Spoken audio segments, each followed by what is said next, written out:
Yo, what's up guys, welcome back to another video. This is a reaction to something a bit different, but something that I feel like will be really interesting, and it is, how did the average American live in every decade? I don't know what decade this will start. I'm going to assume probably like the 1900s, but I don't know. It's a 14-minute video, so does it say? Oh yeah, oh no, they did go through actually. It starts in the so it starts from a long time back, but obviously it just touches upon the 1800s. Okay, well that's good then. So we're going through near enough the entirety of the United States as a country. So yeah, we're going to jump into this and see, I guess, how this is. Obviously, it's quite interesting to sort of see like how now we've got so much accessibility to everything. I'm saying we. I'm not American, but I feel like the UK probably is quite similar in terms of how it would have been over these time frames.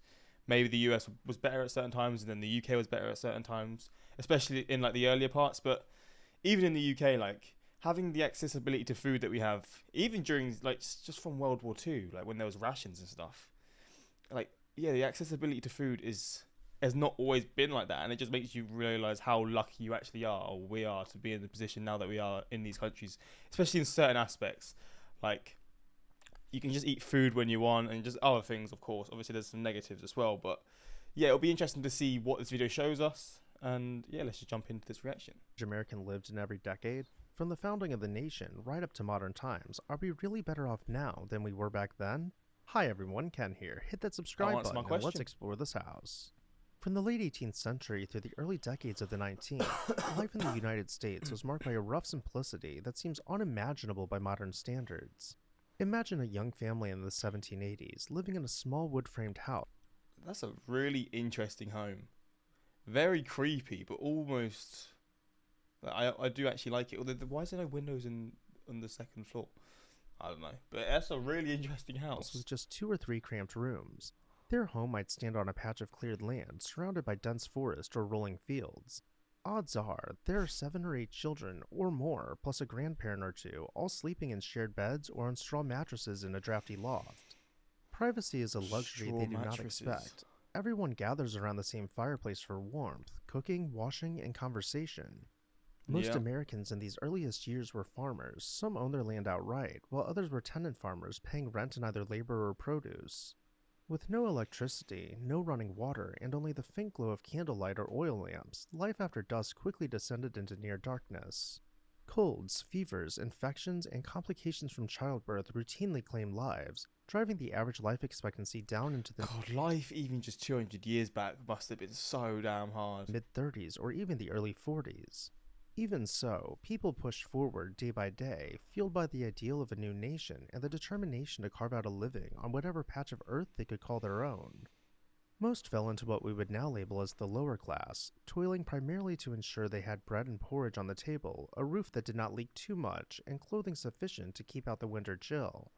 By the early 1800s, new inventions like the cotton gin and advances in Industrial small-scale Revolution? manufacturing helped shift some regions towards increased trade and mechanized production. But the average person still led a hardscrabble life rooted in agrarian routines. While an elite minority in coastal cities built more refined, multi-room brick homes and dined on imported goods, most Americans continued living on simple homesteads, sharing limited space with extended relatives, and in many cases, farmhands or apprentices who bunked alongside family members. In towns, the typical home might rise 2 or 3 stories, yet multiple families often cram themselves onto different floors or split up the rooms, so a single building could house a workshop on the ground level and living quarters for 20 to 30 unrelated people. Like, even the work conditions and everything. Fuck me, humans used to go through it Above it. differently.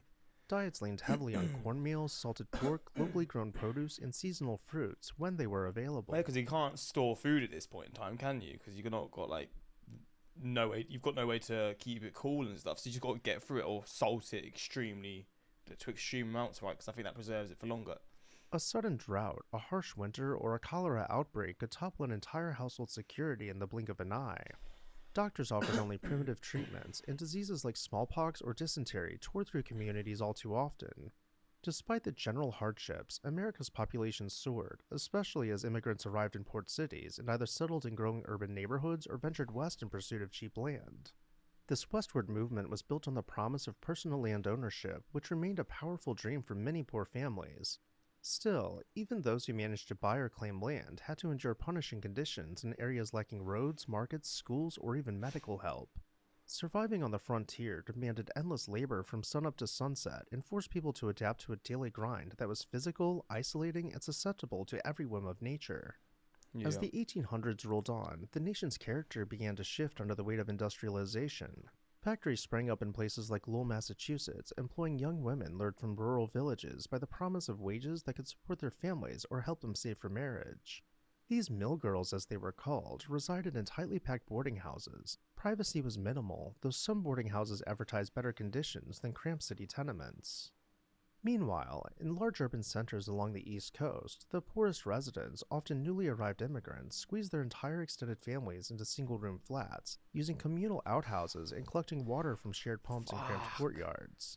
Diseases ran rampant in these conditions, and child mortality remained painfully high. Yet industrial work, low-paying as it was, sometimes offered more consistent income than a struggling These are farm. all the people that worked to get we are like to get to the point that we're at now, man.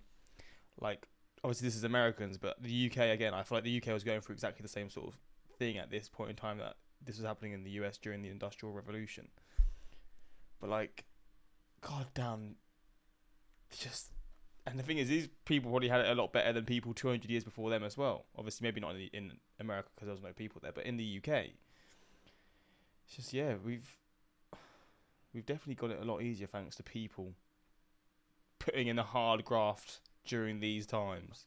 A handful of people were able to move from rural poverty to a slightly more stable footing in towns or emerging factory centers. Although by modern standards, they were still part of a lower class existence where the line between comfortable and desperate was razor thin. And all of this considered, they were still considered average. Life expectancy in these years crept upward only a little, inching toward the mid 40s for those who survived childhood. But the Wow, environment could be harsh and mid unpredictable. Every 40s. decade, new waves of Holy cholera, typhus, or shit. yellow fever devastated entire communities, taking a toll that kept average lifespans depressingly low. Diets were rarely luxurious. A typical worker or farmer relied on bread, potatoes, salted meat, and maybe some fresh vegetables in the summer. On the frontier, people supplemented rations with wild game, learning to smoke or salt any extra meat for the harsh winter months. Living spaces on farms did grow bigger if families prospered. They might build an extra bedroom or expand the kitchen from a single hearth to a wood-burning stove, but most households continued to share every square foot with a large brood of children. Conditions did not improve substantially for the average person when the war broke out in the 1860s. The Civil War ravaged the South, destroying homes and displacing countless families. In the North, factories ramped up production for the war effort, and people crowded into urban centers, straining the meager sanitation systems. Even as railroad lines multiplied, linking more places than ever before, the gulf between the truly wealthy and the average worker widened. By the late 1800s, often called the Gilded Age, industrial magnates basked in opulent mansions, while laborers toiled up to Oh 12 or wow, 14 hours a look day at in these hot, noisy buildings. factories, or in the fields as sharecroppers, perpetually in debt. That's A a typical mansion. working family was still living in something we'd consider near poverty conditions. The hope of climbing into a stable, comfortable life existed for a lucky few, maybe a foreman in a steel mill or a store owner in a prosperous small town. But for the majority, day-to-day survival and paying the rent for a cramped tenement apartment defined reality. As the 1900s dawned, progressive reforms and scientific breakthroughs gradually began to reshape daily life. Public health measures like sewage systems and cleaner water supplies started to reduce disease in big cities. Vaccines and improved medical practices saved more children than ever before. Although wide swaths of rural America still lacked electricity or indoor plumbing, new household gadgets and better food preservation methods like canning introduced a flicker of Canning. convenience. So we're not Life even expectancy rose from the high we're not even anywhere close to like refrigerating yet, are we? So canning's the best they've got. Okay, so life expectancy actually started to drop. What? 40s to the low 50s, Wait, what? I need to hear that again. of convenience. Life expectancy rose from the high 40s to the low 50s. The average Oh, okay. American was still not what we'd call affluent, but by the time World War ended, a modest upward trend became noticeable. Factory wages, while still meager, could often support a family, at least enough to pay for rent in a multi-room apartment rather than a single tiny space. Immigrants poured in, often forming tight-knit communities that shared expenses and living quarters, but these new arrivals also fueled the country's industrial might. In the 1920s, the economic boom that followed the First World War allowed some families, particularly those in better paid factory or office roles, to afford small suburban homes or comfortable apartments. This is the first time in American history when the average person could afford their own single-family house. Is this the start of the American dream? Though enjoyed for decades by the wealthy, electricity, indoor bathrooms, and telephones made life easier for the average person, and diets expanded to include more meat, dairy, and fresh produce delivered by improved transportation networks. Yet this forward process was short-lived for many. The Great Depression of the Yeah. 1930s dragged families back down into poverty. Millions lost their jobs, and thousands lost their homes to foreclosure. Hoovervilles, the makeshift shantytowns on the outskirts of big cities, Shanty towns in America. This is mad to think about. This is even that. I mean, it's like what 100 years ago, less than 100 years ago. That is mad to think that there's shanty towns in like America. Of course, this is during a time where the country was going through it, right? But that's just a mad concept to me. And I assume the UK may have had this sort of stuff as well at certain points too. But flipping hell. underscored how precarious life could still be. Those who retained steady work were considered fortunate, even if they shared a modest apartment with relatives or took in boarders to pay rent. Food often consisted of bread, beans, cheap cuts of meat, or government-issued staples. Sickness or injury meant dire straits, as there was no widespread health insurance. While the New Deal provided relief, built infrastructures like dams and roads, and implemented public health initiatives, the bulk of the population by the end of the 1930s would still not have been called middle class in today's sense of the term.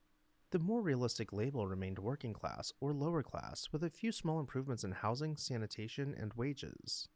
But World War II changed that equation. Wartime production ramped up factories and opened opportunities for women and minority workers, though segregation and discrimination meant these gains were not shared equally. The government's GI Bill transformed post-war America by helping returning veterans pay for college and secure low-interest mortgages, fueling an unprecedented housing boom. Suddenly, in the late 1940s and 1950s, entire neighborhoods of single-family homes with lawns, driveways, and brand new appliances sprouted in areas like Levittown, symbolizing a shift in how the average person lived. Life expectancy soared into the mid-60s, aided by the widespread use of antibiotics like penicillin and new Okay. So vaccines. we're not getting to. I mean, it's mid 60s. It's still very like if you pass by mid 60s now, that's very young to pass away. But it's now approaching like because when you hear 40s, it's like the life expectancy. That's mental to think about. But so in around what like 100 years, the life expectancy's gone up by like 20 years. Prosperous industries paid wages that allowed a single breadwinner to support a wife and children, again, largely among white families. This was the moment when the Jesus, average that's a person, mad for the sign. very first time, could truly claim to be part of a middle class. In earlier centuries, only a small segment of the population achieved anything beyond subsistence. Now, a far larger proportion access stable housing, reliable diets, complete with modern refrigerators stocked with meat, dairy, and produce, and a sense of long-term security. Televisions, The cars, first people to get the first people to get refrigerators must have been like that must have been such a huge game changer for everyone, man. Like not having to go to the shop every day or like just being able to store food for longer than a day or two. Yeah, that must have changed everything for people. and home appliances like washing machines spread rapidly, changing life and leisure and closing the gap between the quality of life of the average person and the wealthiest in society. Throughout the 1960s and 1970s, more people moved into suburban areas. Homes got bigger, eventually adding extra bathrooms, dedicated dining rooms, and usually enough bedrooms for each child to have their own.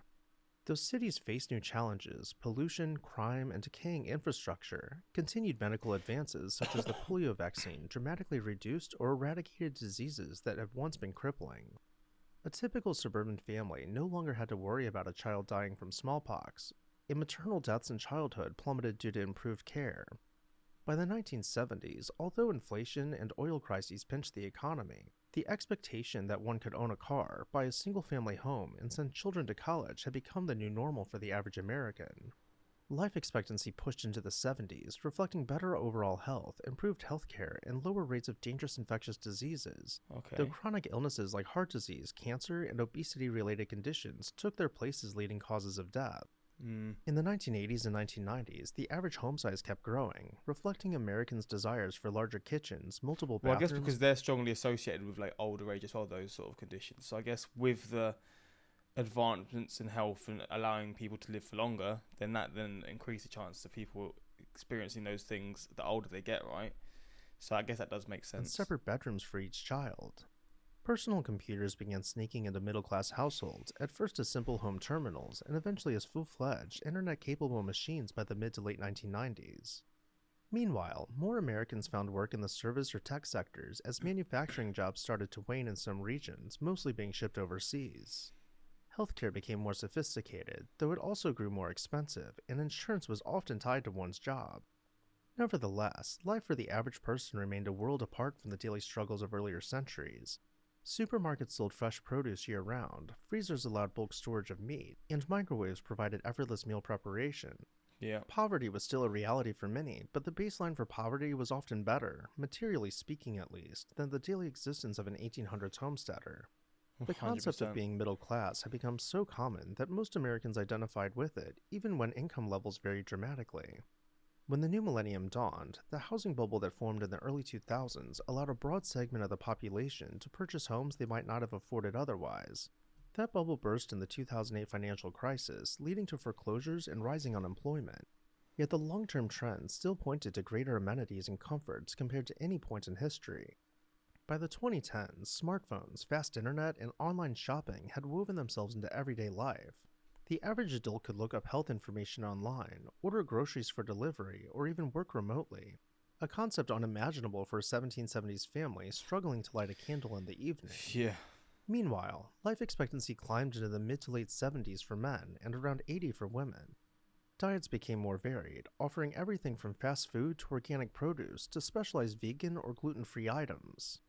The onset of the pandemic in the early 2020s created new challenges. Many people felt the economic squeeze, some lost jobs, and those who could work remotely often retreated to bigger living spaces away from city centers. Within a few years, the price of housing and basic necessities skyrocketed, squeezing the middle class into a smaller but still significant portion of the population. Still, when held against the backdrop of centuries, the average individual today benefits from robust medical knowledge, better education, advanced technology, and living conditions that farmers of the early republic or factory workers of the 1850s would have considered luxurious. Although inequalities remain, and not everyone today feels securely middle class, the average person in the United States enjoys a level of material comfort, safety, and longevity that would have been deemed unimaginable in 1776 or even 1876. Even if you happen Yeah. to share your living God, space with a these couple of pictures, roommates, that is a far better improvement these images, man. And this has probably been worse in a lot of places as well. than sharing it with 20 to 30 roommates. On balance, the average American is indeed far better off now than in the past. There is more food security, greater access to medical help, safer housing, and a wealth of technological wonders that have made life not just easier, but also more connected and full of possibilities. Given all these transformations, one can confidently say that while hardships persist and socioeconomic gaps still exist, the story of the average American is largely one of progress. From a life of perpetual toil and precarious subsistence to one in which the majority can aspire, if not always achieve, the comfort and security we recognize as the middle class dream. And with that, I'll turn it over to you. Well, there we go. This guy's also done a video on how the richest Americans lived in every decade. So I feel like I'm definitely going to check that out tomorrow because I feel like these types of videos are just really interesting, to be honest. Today's starter home is a sedan with a body heater and a hot plate and a sleeping bag. I mean, yeah, you got a car, sleep in it, but to be fair, that does sound pretty rough. This was an excellent historical review. I appreciate growing up in a golden age during the 60s and 70s, time of bounty and resources, education, and general optimism. The 2020s should show a box and overpass. Okay, well, there we go. Let me know your thoughts, what your opinions on this, and yeah, that's pretty much it. Until next time, subscribe and peace.